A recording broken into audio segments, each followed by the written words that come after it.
आजादी के उस दौर में कांग्रेस के अधिवेशन महज खुले आसमान या छत के नीचे होने वाले राजनीतिक कार्यक्रम नहीं थे, बल्कि स्वतंत्रता संग्राम की नींव थे। इन्हीं अधिवेशनों ने देश की एकता को बरकरार रखा और बड़े आंदोलनों में जन भागीदारी सुनिश्चित की। ये कांग्रेस अधिवेशन ही थे जिन्होंने देश की जनता को अंग्रेजी हुकूमत के खिलाफ एक मजबूत आवाज उपलब्ध कराई। 1921 के अहमदाबाद अधिवेशन में देशबंधु चित्तरंजन दास को अध्यक्ष चुना गया, लेकिन उनके जेल में होने के कारण हाकिम अजमल खान ने इस अधिवेशन का नेतृत्व किया।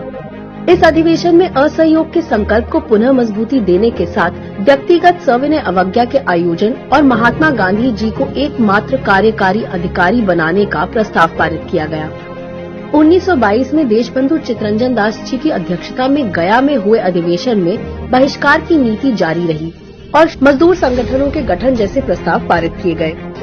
1923 में मौलाना आजाद की अध्यक्षता में दिल्ली अधिवेशन में ही ऑल इंडिया खादी बोर्ड की स्थापना की गई और खादी के उत्पादन एवं इस्तेमाल को बढ़ाने तथा विदेशी कपड़ों के बहिष्कार का प्रस्ताव पारित किया गया।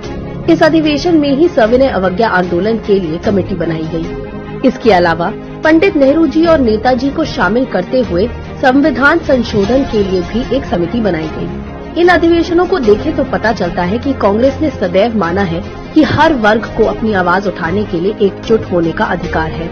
कांग्रेस ने कभी मजदूरों की आवाज दबाई नहीं, बल्कि उनकी आवाज को मजबूती दी, उनको अधिकार दिए, श्रम सुधार के कानून बनाए। ठीक इसी तरह खादी का इस्तेमाल कांग्रेस के लिए कभी राजनीतिक जुमलेबाजी नहीं रहा, बल्कि देश को एकता के सूत्र में पिरोने और स्वदेशी को बढ़ावा देने का बीज मंत्र रहा है। कांग्रेस सदैव देश की एकता के लिए समर्पित रही है और देश की आजादी का मूल मंत्र भी यही एकता रही है। देश की अखंडता और एकता ने ही दीवार बनकर हमेशा देश विरोधी ताकतों से देश की रक्षा की है। आज उसी दीवार को तोड़ने के प्रयास किए जा रहे हैं। इन प्रयासों को विफल करना हम सबकी जिम्मेदारी है और हम एकजुट रहकर ही देश विरोधी ताकतों को परास्त कर सकते हैं। जय हिंद।